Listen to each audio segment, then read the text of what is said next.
बाहिरतिर 88 88 वर्ष त पुरै न्यु रोडतिर जस्तो सर्ट हुँदो रहेछ सबै। केमा आइपुग्यो अहिले हामी रम्फोरबाट स्ट्याटफोर्ड जाँदैछौँ।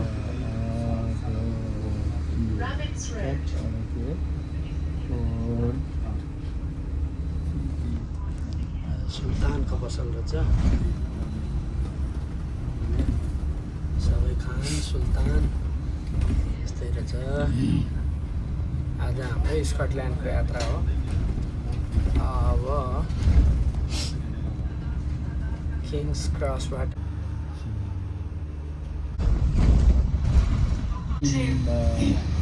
इन्द्रा भन्ने कुरो यो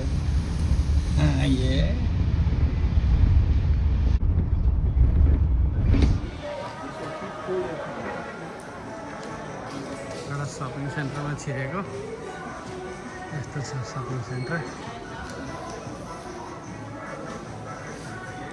हाम्रो त्यहाँ यस्तो हजुर हाम्रो उहाँ के यस्तो गर्न कस्तो ए बिस्तारै अब गर्छन् कि भालेन्साहरूले। अन्डरग्राउन्ड माथि यत्रो बिल्डिङ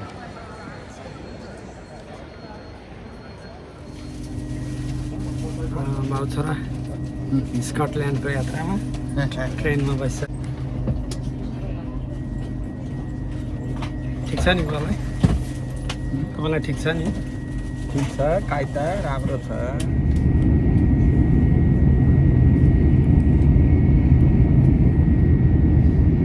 मजाले डलेर गरेर मसिनो पाएर खाने चलन त यिनीहरूको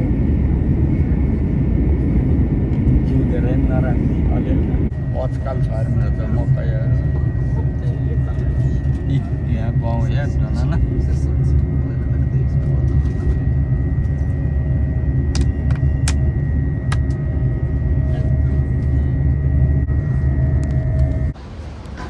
ल स्कटल्यान्डको एडिनबर्ग भन्ने सहरमा आइपुग्यो।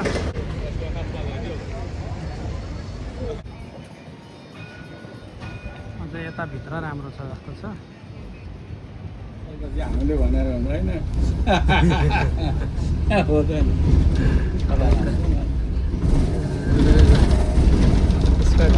अघि नै अघि हेरेर गएकै एरियातिर ल्यायो। ल ठिक छ एडिनबर्ग टुर हुँदैछ बाबा छोराको। Next stop, George Street. Stop GL.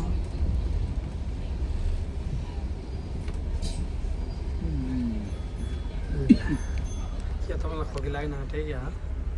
खै चिसो खायो पुरा खायो स्याउहरू।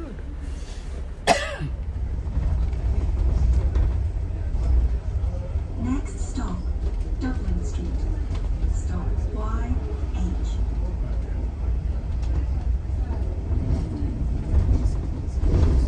हेर न भित्तामा मान्छे बेलिरहेको मान्छे कुदेको हिस्ट्रिक ठाउँ भयो पहिलाको। रुखमै बनाएको यहाँ त है पुरानो ठाउँ हो नि त एकदमै। कायदा तरिकाको एकदमै राम्रो।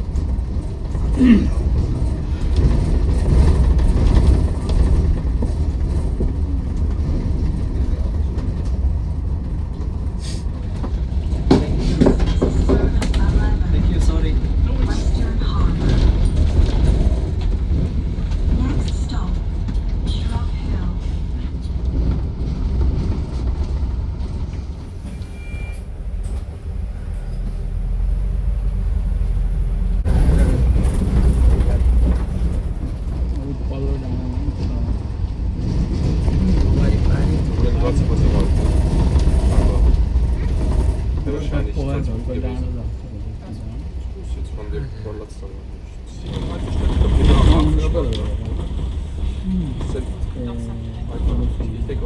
Next stop, Pier Place.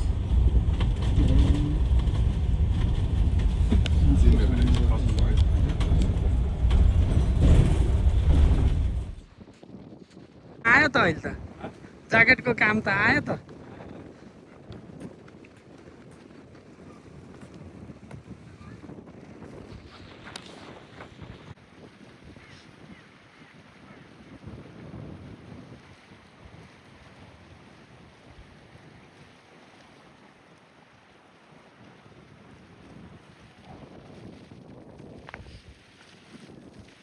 यहाँबाट सनसेट हेर्न चाहिँ मजा आउने जस्तो छ, तर अब घाम त्यति माथि छ।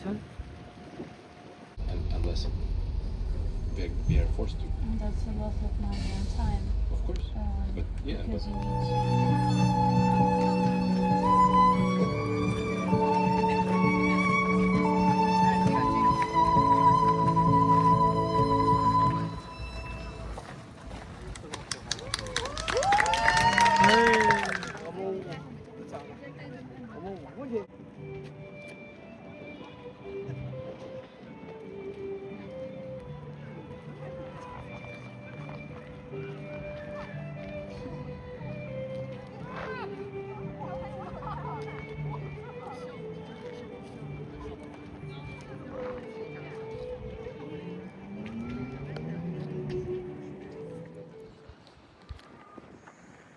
अहिले हामी कल्टन हिल एडिनबर्ग स्कटल्यान्डको उत्तरपट्टिको मोहडामा छौँ।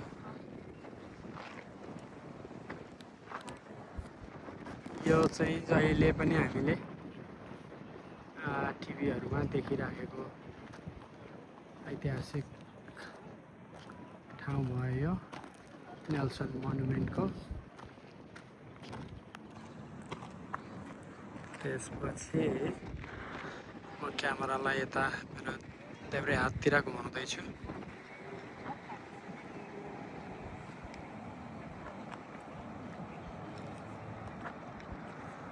पश्चिम दिशा यस्तो देखिँदो रहेछ।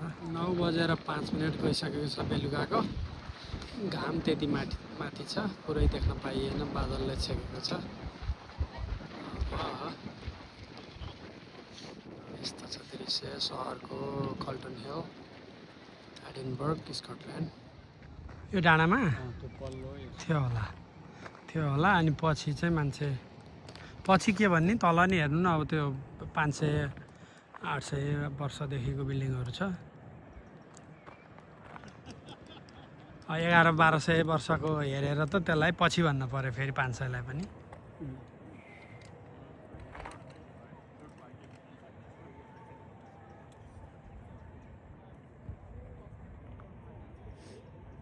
माथिबाट हेर्दा माटो हालेर गार्डन बनाएदेखि रहेछ।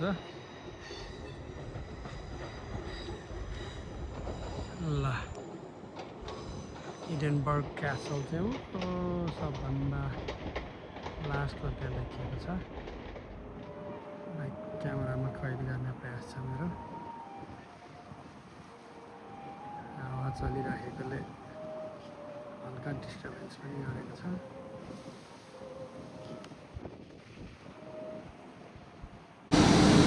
हामी चाहिँ अब एडिनबर्गबाट फेरि स्कटल्यान्डकै ग्लासगो भन्ने सिटीमा अब भरे राति चाहिँ ओभरनाइट यता बस्ने हिसाब चलाउँदैछौँ। हाम्रो ट्रेन आउँदैछ, यो चाहिँ हाम्रो ट्रेन हो।